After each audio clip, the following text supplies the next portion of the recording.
This all started because of a simple sentence that would come out of my mouth every single day. I just feel so tired. Now, anyone who has a full-time job in any sector would use these words at least once a week. I mean, the only people who ever seem immune to this are your high-earning career people, who I am sure are all on some form of upper, if not straight-up cocaine, or people who have graduated from tired to just plainly no longer giving a damn. The latter are characterized by a simple, "I'm fine." All I know is that my mental and physical fatigue must be brought on by my inability to switch off at night. I can point out several possible culprits to blame for this: the anxiety of an overworked, underpaid career, my recent breakup with a girl I had been with for the last 3 years. It could also just plainly be the fact that I am out of shape and tend to stress eat, a truly vicious cycle. Regardless of the reasons, at the end of the day, I am simply not getting the required 8 hours of rest needed to keep a healthy lifestyle. But come on, no one has time to sleep anymore. Bills need paying, and that rich asshole above you doesn't give a crap how tired you are. You are replaceable. I was able to function on 3 to 4 hours of sleep in the past, but for the last week or two, it seems my body has set an ultimatum for itself. Either I get a full 8 hours of sleep, or I don't sleep at all. This has begun to influence my ability to work, as I would pretty much turn into a zombie staring at a monitor. Don't get me wrong, I still get some work done, but it sure as hell isn't the amount expected of me. Thankfully, my team manager was a friend and had known about my insomnia before I had even started working there. She remained as supportive as she could for as long as she was able to, and bless her heart for that. I would have made a formal complaint if I saw someone sleeping during that many team meetings. But when the bottom line started to hit, she had to step in. I remember how terrified I was when she asked me to stay behind on Wednesday before quitting time. When I was entering her office, my palms were slick with sweat, and I felt as though all the blood in my face had retreated to the recesses of my stomach. "Jason, you don't have to look so pale, man." She gestured to the chair opposite her.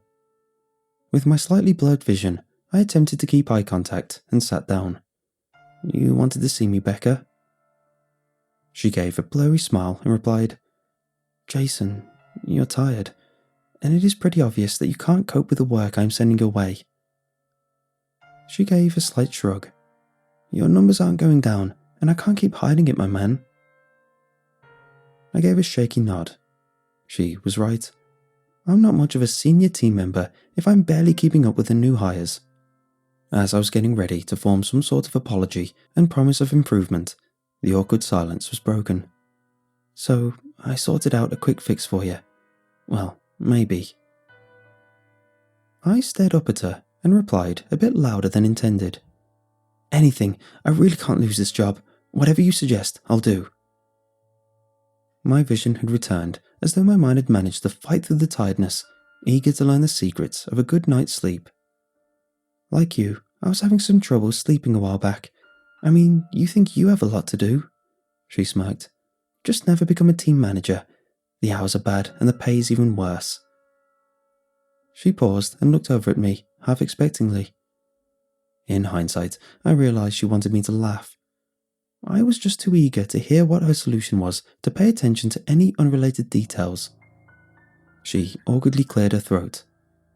"You ever try a weighted blanket?" I could honestly say no. You ever have that feeling when someone mentions something you both knew about, but never actually thought about? The concept just seemed odd to me way back when. My go-to for fixing my sleeping problem was medication and trying to tire myself out with exercise. No, never really tried it. I heard her give a small snort, no doubt in response to how I've been suffering with lack of sleep, yet was too tired to explore all the possible ways of fixing the problem. "Well, I remember you used to look a lot more alive with your ex, Amanda?" "Amy," I auto-corrected, not really sure why my head wanted to get online again now. "Yeah, her. Anyway, I remember when I was having issues, I slept better when I felt like someone was in the bed with me." I assume I pulled an odd face, because the next response from her flew out at max speed. "And I'm not talking about bumping uglies, I mean some good wholesome cuddling. people feel safer and can fall asleep easier. The thought had honestly not even crossed my mind. I was too busy daydreaming about Amy, wondering what she was up to. Sorry, I kinda dozed off. So, should I just get some heavy blanket?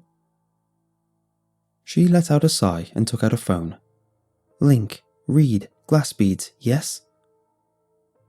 She looked at me as though I was a confused child, trying to get which end of the spoon goes in its mouth.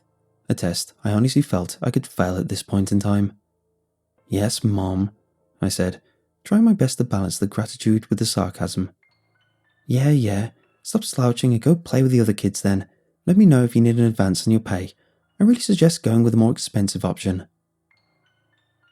And so I spent the rest of my week researching weighted blankets, looking online for the prices, and I must say, it is expensive.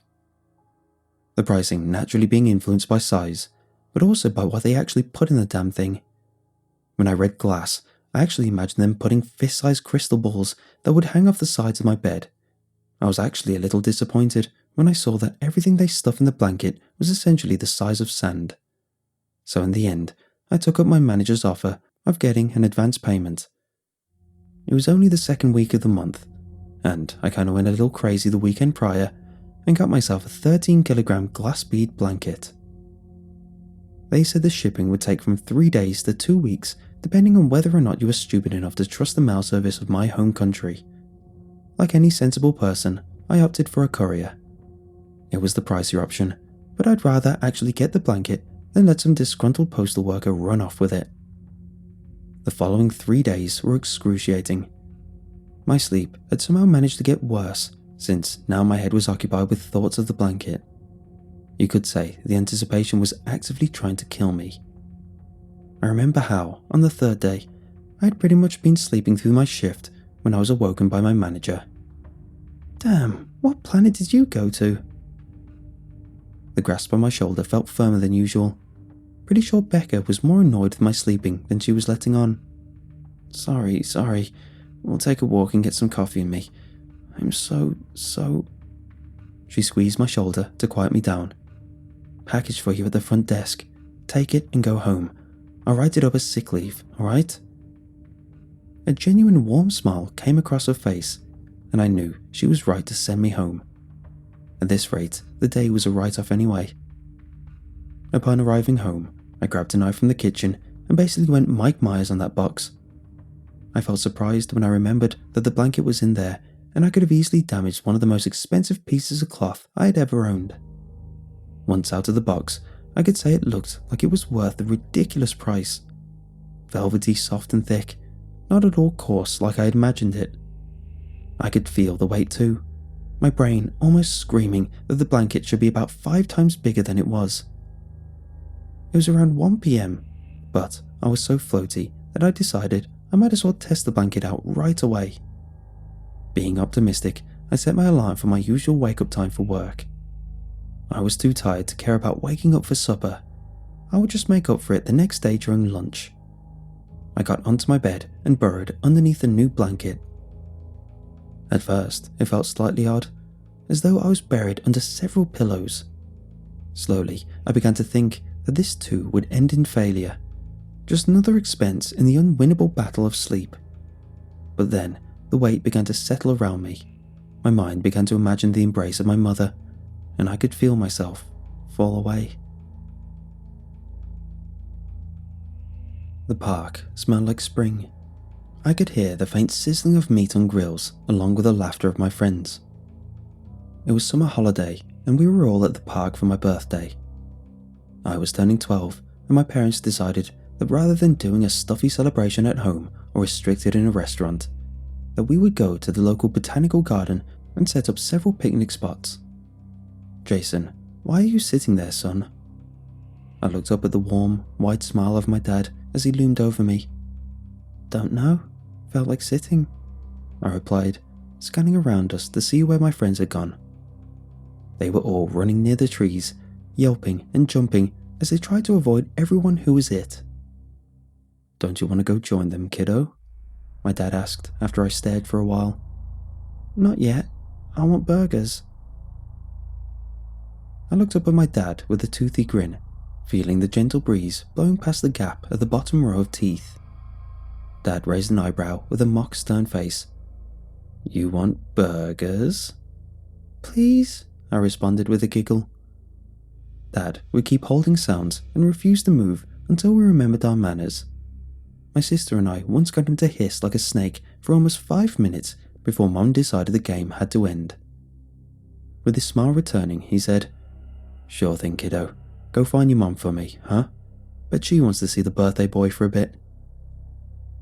I presented to him my arm and he took a firm grip and, in one swift motion, lifted me so I was on my feet. The moment he let go, I shot off towards my mum, who was walking with my little sister near the trees. Before I reached her, I saw her turning to me. "And here he comes. Can the birthday boy make it all the way?"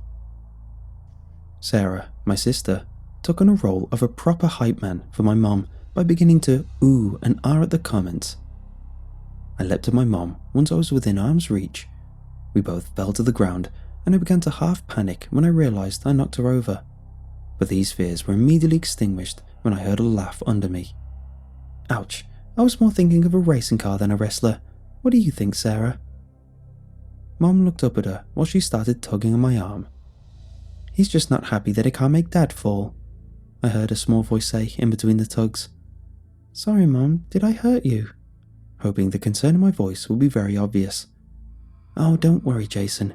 Your mummy isn't a pushover." She paused. "All right, usually not, but you got me by surprise is all." I felt a kiss on my forehead. "My little boy is too big and he's only 12. We need to start stocking up on more food or you might eat the whole house with how fast you're growing." Once we were both on our feet, Mum knelt down and hugged me so tight I thought my eyes would pop out. "Mum, you're crushing me." I could hear her laughing as her grip loosened. "Oh, don't be such a baby. Pain builds character." "Burgers are ready, you animals." Dad's voice boomed out over the park. The army of kids stormed my dad at his station. I could see him holding some of them back since they almost ran into the grill. I looked back at Mom and Sarah to walk back with them for the food. I was starving. The only problem was that I couldn't see Sarah anymore. My mom was staring at something in the opposite direction of me and the party. "Mom, where'd Sarah go?" We had fallen into the shade of the trees. It was a warm day, so the shade was welcome, but I don't remember it being so close. My breath began to get louder in my ears. It sounded as though I had run flat out only moments ago. My mom turned around and, with a gentle smile, said, "She wants to play hide and seek, silly. You shouldn't be rude now." She raised an arm and pointed at the trees. "Get going now." She seemed so... The loud screeches of my alarm were ringing my ears. I swear, sometimes I hated Becca for suggesting making the sound of a car crash for my alarm. But damn if it wasn't effective. Never slept through it. I couldn't believe it though. I slept right the way until morning, and I felt amazing. The only oddity was that dream I had and how clearly I could remember it. My face was not buried under the blanket as it had been the previous night. My head had popped out during the night. However, the blanket was still wrapped around me. It felt like a warm embrace that almost made me want to go back to sleep out of pure comfort. The slow, deep breaths in my ears began to mesmerize me back to sleep. The thought left my mind when my stomach reminded me that I had committed the cardinal sin of not eating supper the previous night, and, for once, I wasn't too tired to make myself a real breakfast before work. I had a feeling it was going to be a good Friday. Once I reached the office, I did what I no longer thought possible. I started working immediately. I got there about 8 and made such good progress I started to worry I might run out of work to do. "Well, hey, look who's finally rose from the dead." Becca's voice was unmistakable. "Mind keeping it down? People are trying to work here," I said without turning to her. A palm collided with the back of my head, made it clear that the snarkiness was noted. "Look at us. We wake up for once and now we think we're hot stuff, huh? I turned to see a giant grin on her face. So it worked then, huh? Unless you did a crap load of crack and drink some of that jet fuel they call energy drinks. Huh, I made my voice more sincere. Thank you, Rebecca. The blanket really helped, and thank you so much for sending me home. Really needed. I was silenced by a raised hand. Get me a bottle of the good stuff and we'll call it even, alright? We shared a laugh, and I reminded her that the blanket was fairly expensive, so her bottle would have to wait. I was not surprised when she left me with a numb shoulder. Work went by quickly thanks to me actually being present. As I had predicted, it was a good day. I got home and cleaned up the place while my supper was cooking. This excess of energy was alien to me, but it was a good feeling. Not getting home drained and trying to run out an internal clock that didn't want to listen was a welcome change. I enjoyed my supper of steamed veg and some oven-fried chicken. It was 10 minutes later when I decided that I was going to have an early night. The prospect of another deep and actual restful sleep excited me. Going through the shower in record time, along with the other bathroom activities, I dove headfirst into bed and eagerly wrapped myself up in the blanket. Once again, I opted to submerge myself completely under it so no parts of my body would stick out, emulating the feeling of being cradled in a way. Insert Freudian garbage here. I'm not sure how long I laid there. Maybe 10 or 20 minutes. I wanted to check my phone for the time, but I was worried about the whole synthetic light tricking your brain into thinking you should be awake thing. Or maybe I'd gone to bed too early. Or I was too excited and now I can't sleep. I could hear breathing fill my ears. Was my breathing always that loud? The blanket began to feel heavier, as though it was only now trying to cover me properly. I found it odd that the blanket was actually heavy enough to force me to lay flat on my back. It's all very... The burger was awesome. I looked over at Dad. It's so good. I felt a few crumbs eject from my mouth. Dad looked amused. That was until he saw Mom's angry face. Bad Jason. No eating with a mouthful. Besides the obvious blunder in his speech, he tried to put on a serious expression meant to show me his displeasure. He was really bad at it, since he looked more like one of the other kids at the party, pretending to be an adult. Mom just rolled her eyes and gave me a full blast of a serious expression. My next bite was tiny and was chewed 40 times. I began to look around at my friends, but I couldn't see anyone. At the table, it was only myself, Mom, and Dad. Dad? He didn't look up. Well, not right away. It looked like he was trying to be dramatic by lifting his head as slowly as possible.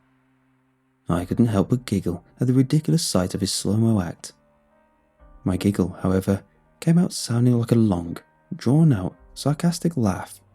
You know, a kind of ha ha ha. It was funny, but I wasn't aware I was trying to copy Dad's slow-motion joke. A deep inhale sounded in my ears.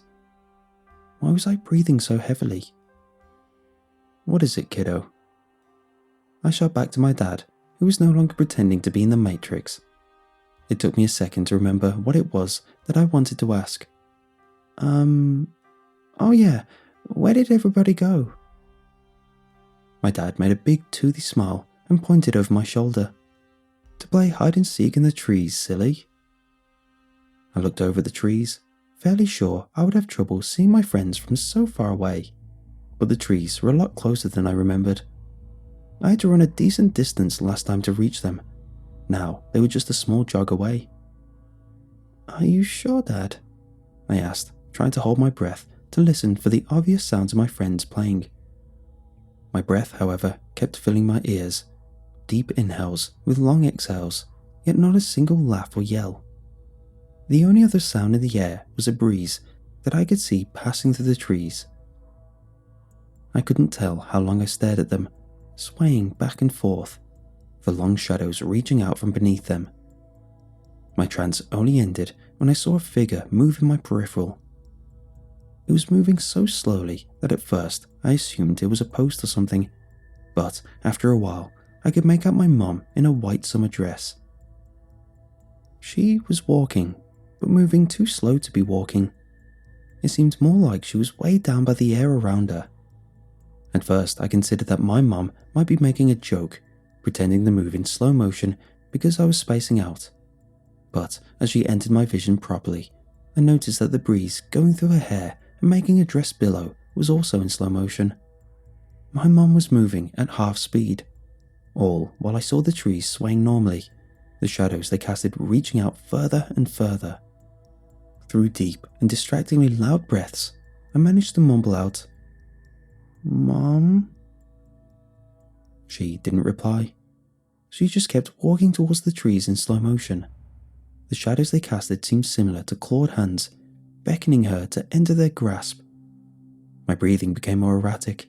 I could feel myself begin to panic. I wanted to save Mom, but I couldn't move. I tried calling for Dad to save her, but I couldn't speak. The world around me began to get drained of colour, and I felt a pressure in my chest. My breathing became louder and louder in my ears. My eyes shot open, and I felt a terrible stinging pain in my head. As the light hit my eyes, it got even worse. I had woken up once again with everything except my head covered by the blanket. However, unlike the day before where I felt rested and rejuvenated, now I felt drained, and my body ached as though I'd been doing intense exercise. What the hell was that dream? Some sort of stress that I'm unaware of? Maybe the sudden increase in sleep is alien to my body. My thoughts were interrupted by the alarm on my phone, my head feeling as though it was now an actual car crash. I cursed and reached out for the phone. The only problem was that my body didn't respond to the command. I attempted to will myself more, but it felt as though I was being held down.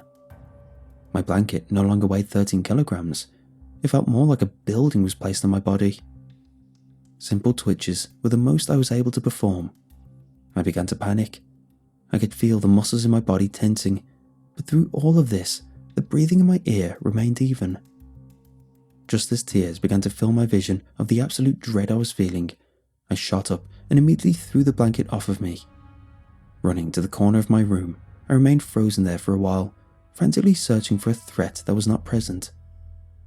It took me a few minutes to notice that the alarm had timed out. All I was able to focus on was the blanket, now lying in a bundle on the floor. After what felt like an eternity, I approached my bed once more and picked up my phone to turn off the alarm. The alarm had been going on and off for the past 5 hours. I have never slept through an alarm, never mind how I managed to do so for 5 hours. My body continued to ache, and the scare of the morning left me feeling even more drained than I felt when I first woke up. Every fibre of my being begged me to rest more, but I was too terrified to get back into that bed. In the end, my unease drove me from my home. I went walking around in the local park, ate at the mall near my house, and just generally did anything I could to avoid going home. Throughout the entire day, my head throbbed and I jumped at the sound of rustling trees. But as it got later, the curfew time for the virus began to kick in.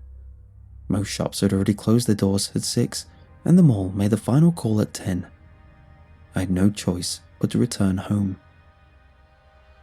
The simple act of opening the front door filled me with dread and unease. How could a dream be causing me such terrible anxiety? I had done some research throughout the day and believed that my frozen state was a form of sleep paralysis, a prospect which also terrified me, as I was not looking forward to suffering through shadow people conjured up by my own mind. But whether I liked it or not, I was exhausted. At first, I tried to keep myself awake with the tried and tested technique of drinking a ridiculous amount of coffee. Did you know drinking caffeine when you are tired actually makes you more tired? I found that out when reading random facts online to keep my mind preoccupied, which was about as effective as building a house of ice in the desert. I had been drifting in and out of consciousness on my living room couch when I finally decided I needed to stop being a child and go to bed. A stupid nightmare can't cause me this level of discomfort. As I got into bed, I decided to cover myself in my old blanket to test if perhaps the added weight of the blanket might have been the cause of my sudden nightmares. My old struggles of falling asleep returned, and I probably laid awake in bed for several hours. "Mom?" She looked over at me again. "What is it, darling?" I turned away from her and stared at the trees again. The park seemed so much smaller. "Is Sarah still hiding?" As I turned to face my mom again, I noticed a strange sight. Birds in the sky. Now, alright, yes, birds would be in the sky, and that isn't strange at all. But these birds weren't moving. And before you think I meant they were gliding, no, I meant they were stationary. Not a flap, not a peep, no forward momentum. They just hung in the blue, no, grey sky. My mum was standing at the edge of the tree line now, facing me. I saw her stretch out her arms to beckon me closer. The shadows of the trees now reaching all the way to my feet where I was sitting on the park bench. I felt something touch my hand and nearly jumped out of my skin. I looked down and saw my dad holding onto my hand. "We should get closer, don't you think, kiddo?" The breathing in my ears started up again. It seemed so calm, too calm. My body stiffened when I attempted to look at my father, stubbornly defying my order to move. A faint panic once again building in my chest as I felt a pressure slowly cover my body. "Dad?" The breathing was once again in my ears, but for the first time I realized I was holding my breath. "Is that you?" The hand on mine began to lose colour, as it slowly began to resemble the trees that had surrounded us. I could feel the air becoming cold, and the breathing in my ears was becoming louder and more erratic. A raspy voice came from above me. "Let's go play with your mom and Sarah." I felt a tug on the arm that was being held and felt my body shoot backwards over the park bench. The figures that had once been my mother were sprinting towards me on all fours. My eyes opened and I immediately thanked whatever deity was out there, existing or not. I wanted to get out of bed, but I felt a weight covering my entire body. As I looked down, I saw the weighted blanket covering me once more, with the outline of something else sitting on it. The breathing that filled the room was exactly the same as the breathing that had been in my dreams, still coming from above me. I can't remember how long it was that I lay there, frozen in fear, the presence on my chest just keeping me pinned down. But after my prolonged captivity, I felt the weight retreat from me. First, the pressure relieved from my chest, and then released my limbs as it slithered off the end of my bed. I've been laying in bed now. At least this time, I was able to reach for my phone. The tiredness has been hanging over me ever since I woke up. I've been typing out what has happened to help me stay awake. It is now 8 AM. The sun is out, and you are probably wondering if I have left my room yet. The answer to that is simple. The breathing is still in my room. I can hear it underneath me.